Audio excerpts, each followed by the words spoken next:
Tell me, how much did you have to transform the way you look to be part of the band? Wig And and makeup.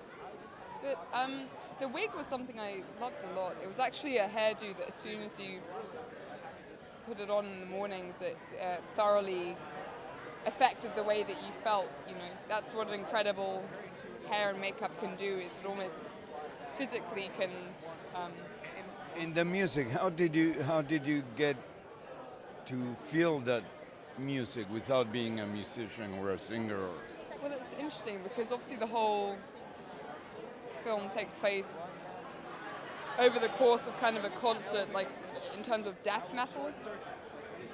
Something that Jeremy Saulnier and his friend Macon were very in touch with, and their background, they related to that extremely. And what I loved as well is you look at kind of a musical movement like that and how it informs politics and what was happening socially so much, and really how, in hindsight, a lot of these people who are part of like the punk movement are now thoroughly kind of conservative, but can appreciate why that music was important to their formation as human beings and their identity. And so it's kind of, I enjoyed that part of it, you know, very much so, in terms of what these kids were experiencing. Like, this music is happening, here are your beliefs, but in this scenario, what do you stand for, you know? how was the relationship among the group of all these people? Really fun people. Yeah, as in the cast or the characters? The cast, yeah, the cast were killer. I mean, Anton has been a best friend of mine for years, so that was family, that was easy. Alia, just, she's amazing. The white supremacist movement, for me, is very scary because it's growing, unfortunately. How do you feel about it, and do you think the film will help to let us know how bad it is? Or You know,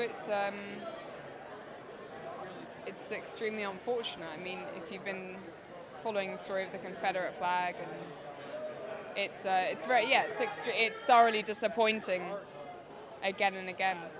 But really, I don't think this film has the ability or kind of a backbone to stand on sort of making a real statement about that. In fact, I think it shows these are kids who have made a choice. I mean, Amber at one point even says, look, I'm not a Nazi. It's almost like she's come to a decision where in this scenario her beliefs start to waver. You've conformed to a movement, perhaps it's based on what your friends are into, what you're doing, but when it comes down to the real nitty-gritty and the survival, it doesn't matter anymore. No, white supremacy is not something to be heralded at all or supported.